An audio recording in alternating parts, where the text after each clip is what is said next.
you can take a walking tour with our friend, architect Rick Gonzalez. Let's tag along and see what we can learn.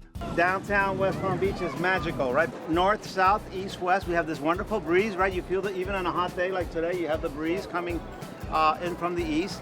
And we have a lake on the west side, right? I've been doing these since 2000, so this is my 22nd year. We do this in the season, which is from November to April, as a way to create additional support for the Historical Society and to have fun learning about the history of our downtown, our city.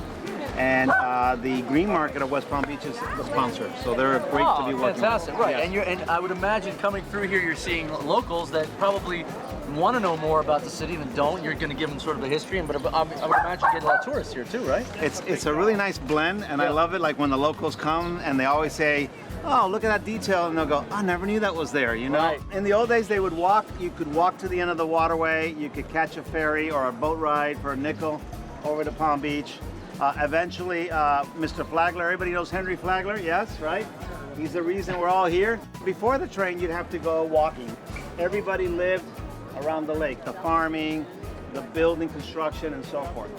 This town became the largest center from Miami to Melbourne. The unique thing about West Palm is that it is walkable. It's a great downtown. There's water on the left, there's water on the right. It's a very walkable district. Yep. The History Walking Tour makes stops at some of downtown's most notable buildings. And it ends at the Richard and Pat Johnson Palm Beach County History Museum in the county's original courthouse from 1916. The collection is big, and it covers life in the Palm Beaches from the Atlantic to the Everglades, and from the prehistoric era to today. It's a real gem. The other thing I want you to imagine is jungle. And you'll see some jungle motifs on the buildings. Why? Go back 100 years. It was very, very jungly. So you'll see a lot of the artisans use jungle motifs and trees and plants and flowers and birds in the architecture too. Don't just look down, look up. Because when you look up, you'll see details on buildings that you never even knew were there, that existed there. All right, let's walk. Great.